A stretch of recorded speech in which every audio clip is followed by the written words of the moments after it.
الحديث 28 عن أبي نجيح العرباض بن سارية رضي الله عنه قال: وعظنا رسول الله صلى الله عليه وسلم موعظة وجلت منها القلوب وذرفت منها العيون، فقلنا يا رسول الله كأنها موعظة مودع فأوصنا. قال: أوصيكم بتقوى الله والسمع والطاعة، وإن تأمر عليكم عبد فإنه من يعش منكم بعدي فسيرى اختلافا كثيرا، فعليكم بسنتي وسنة الخلفاء الراشدين المهديين، عضوا عليها بالنواجذ، وإياكم ومحدثات الأمور، فإن كل بدعة ضلالة. رواه أبو داود والترمذي وقال حديث حسن صحيح. عرباض كر ساريي دبيجتن پیغمبر خود صلاف لبن وعظ کلمه کر دلش بر ترسیان و چاوار روندک باراندن.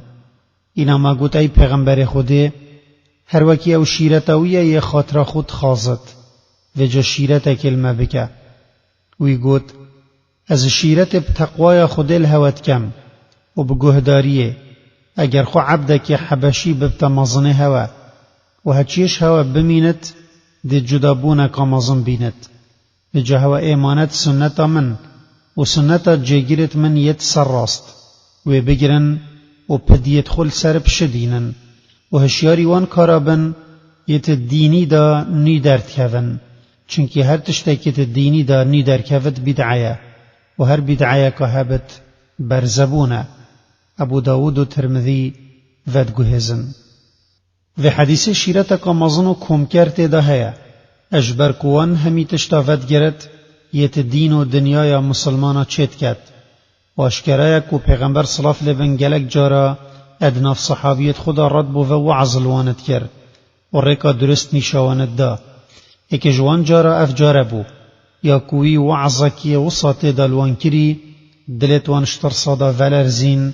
و چاوت وان روندک باراندن وان وهست پیکر که اف شیرت و وعظه یتوی کسینه یه خاطر خوش حوالت خود خازد لوان ویا پیغمبر صلاف لبن ریکی بوان اشکرا بکت کانه پشتیوی او چپکن و پیغمبری جی صلاف لبن اجلای خواه شیرتک الوان کر مسئله یت گرنگ یت او حوجت بنیت ناف دا کم کرن وان تشین وان مسئله ادوان خالا دا کم بکین. تقوای خوده اوصیکم بتقوى الله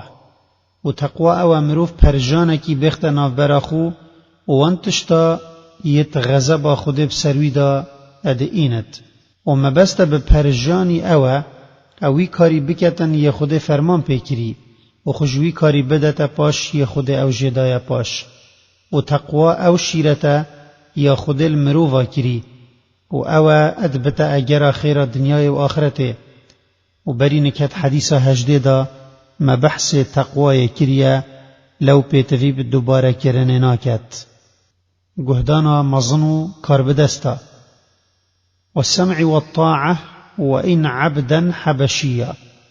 يعني از شیرت بگهداری مظن الهوت کم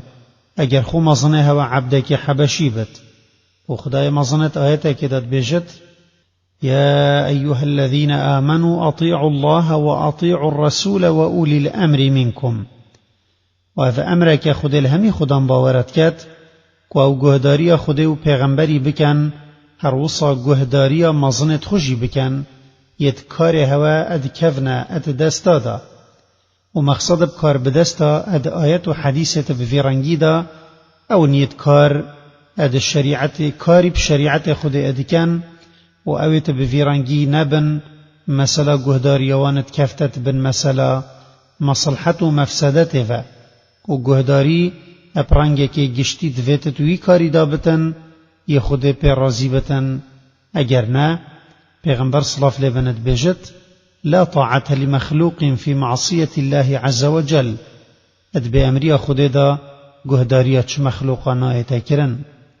بگیری اب سنته پاشی پیغمبری صلاف لبن گود فإنه من يعش منكم بعدي فسيرى اختلافا كثيرا،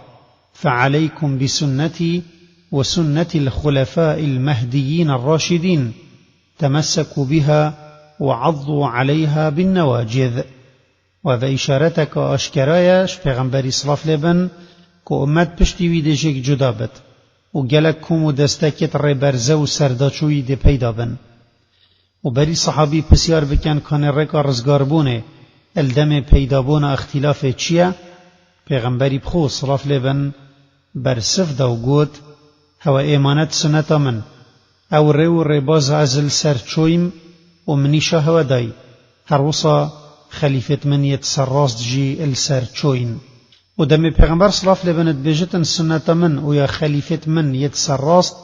اب پديا بگرن و بشدينن او كناية معنوي او مروف چجارا سنة برندت و هر دم خوبه و بگرد خود چند زحمت بوی چنده و ببیند و اگر هاتوی دست نمان خوبه و بگرد بلا او اب پديا خوبه و بگرد و جوه چنده بوم دیارت بد که پیگیری بسنت یمرووید پارزد و جدابون و اختلاف اتداتا پاش خودیر کرناش بدعیا و پیگیری بسنت معنوی او امروف خوش بدعا بدتا پاش لو پیغمبری صلاف لبن پشتی فرمان المکری ام کاری بسنت بکین گوت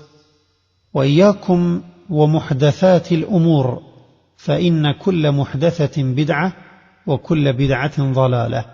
يعني هشياري وان كاربن يتني درد كذن چونكي هر تشتكي اتديني دا هر تشتكي نيدر كذد بدعية وبدعة او قوتنو كريار و ري و ربازن يتپشتي پیغمبري صلاف لبن اتديني دا درد كذن وچ اصلو بناخا بو نهين ند كتاب دا و ند سنت دا و هر تشتكي بدعة بد سرداچون ضلالته بر خداني تدتا آگيري و بری نکت حدیثا پنجه دا ما بحث بدعه کربو لو هوجه دوباره کرنه ناکت مفاید حدیثه ایک اشگوتنا عرباطی بوما دیارت بتن که وعظ و شیرت پیغمبری صلاف لبن هند کار الصحابیات کر حتی دلتوان وط لرزین و چاوتوان روندکت باراندن و نشانا باشیا وانا خودش وان همیا رازی بد. دو حدیثندت گهینتن کشتشتت باش او مروف شیرتی ابویتشتی پیشکشی خلکی بکت یه مفای دنیا و آخرتوان تدهی ابتایبتی الدم خاطر خواستن نزیکت بد. سه و او دلیل السراستگویا پیغمبری صلاف لبن ادوان گوتنا دا یتوی بحث جیکری و هشتا چه نبوین و که او اجنک خو نت آخفت بلکی بوحیا خوده اد آخفت دم قوتي الصحابية خو هجيش هوا بجيت يعني عمروي دريج بد او دي اختلافك مظن بينت واشكرايا كل دماهية زمان الصحابية هجمارك بدعاية عقائدي ادناف خلقي دا بلاف بون وكي بدعا خوارج وقدرية وقالك صحابية ابدفو دستخو برگرية وان بدعا شاكر چار وحديثندت جهينتن كو قهدارية كار بدستت مسلمان كارك واجب السر امته و در کفتناش بن امر و فرمانتوان اش گناهت مزنه چونکی او وکرنه بو درگه فطنه. پنج و في حدیثه تاکید السر پیگیری بسنت و خودیر کرناش بدعات کتن او هندت گهینت کو بدعه همی ضلالتن وصنین وکی هندک نزانت بجن بدعایت خراب جی هنویت باجی هنه پیغمبر صلاف لبن ادبجت همی بدعه ضلالتن.